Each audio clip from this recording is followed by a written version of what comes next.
Well, my official given birth name is Joe Daniel Fugate Jr., but most people here know me by Joey. It creates less confusion, especially at home. The degrees that I will be completing this June are a General in Science Associates and also a General in Studies Associates degree, along with an AAOT that I'll be using to transfer to OSU. When I first got them and actually realized I was completing my degrees, I sat in my car and cried for about 10 minutes. See, growing up through all my life, especially going through public school and different things, I was told by teachers, specifically teachers, almost verbatim, that I was too dumb to understand higher levels of learning, especially in the areas of mathematics. So naturally I was put into special education classes. I was passed around from various teachers. I was always the kid up at the front of the class, stuck next to my desk, stuck next to the teacher's desk, so she could tell me to be quiet while everybody else was learning. Graduated with a GED and went out and tried to just do whatever things I could find. Became a pastor for a few years, traveled the world, came home and just decided one day, you know what, I want to accomplish my dream. I've always wanted to go to college and get a degree. And my wife was a big driving force in that one too. So, and I've learned very quickly in my marriage, I don't disagree with my wife very often. Balancing school was kind of like a juggling act. You drop one thing, well, then you pick it up and you just readjust how you're doing it again. You know, lots of people babysitting my kid, doing a lot of school at 3 in the morning after doing chores around the house, helping my wife out. Good Lord, telling a lot of my friends, hey, I can't go hang out right now because I've got school. The hard part for me was having two relatives very close to me pass away almost within a month of each other, and then the whole family coming together needing, you know, because I was the guy that always gave strength to everybody, and you know, I was the pastor in the family and everybody, and I'm sitting there trying to hang on to my own stuff, trying to barely crawl through my school and taking heavy loads of math and all that stuff. Boy, challenges I overcame probably was the biggest one, was it being so ingrained in my mind that I was going to fail. When I first came to school, I literally came to school with the desire in my head and mind that I was going to prove to everybody that said that I should go to college that I was going to fail. So I could wave it in their face and tell everybody, see, all those teachers and everybody in the past were right. It shocked me to death when I started getting straight A's in all these classes, because I realized, well, wait a minute, somebody lied. I'm not as dumb as I thought I was. I can actually do this. My biggest hump was overcoming the fears and the lies that I had believed in my own mind. So I was my own worst enemy to a certain degree. That was the hardest one for me. That was the huge one to overcome.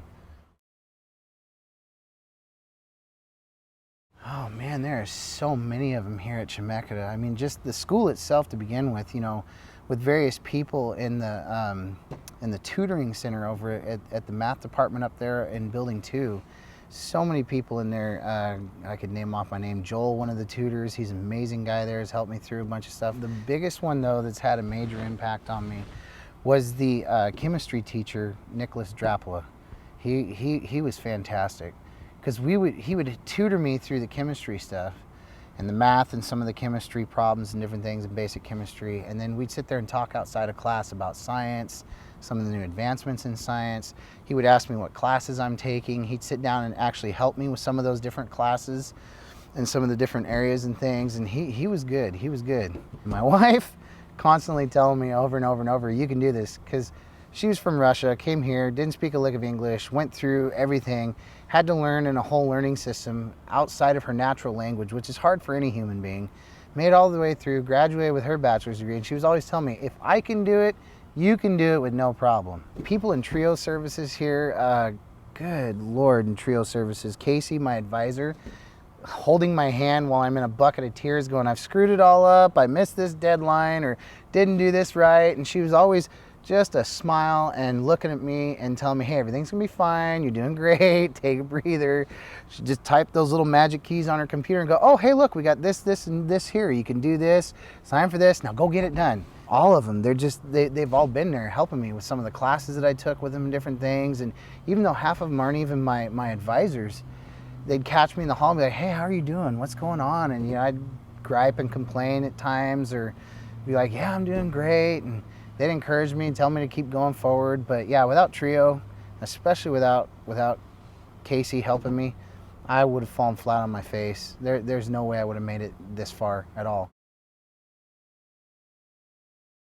I'm headed to OSU, and I'm gonna cram 2 years of college into 3, and then I'm going to graduate with my bachelor's in mechanical engineering, something that I've never done. I'll be the first person in my family to get a bachelor's in anything, and then I'm gonna go move on, work, change the world, turn the planet upside down. I've been around the world. I've seen some of the poorest, destitute places in the world that just break your heart. And to be able to also take that understanding and take it to different parts of the world and help them better their situation. Also to be able to take like some of our e-waste that we're using, electronic waste. People get a phone that's like, 5 months old, they want the newest one, throw that one away.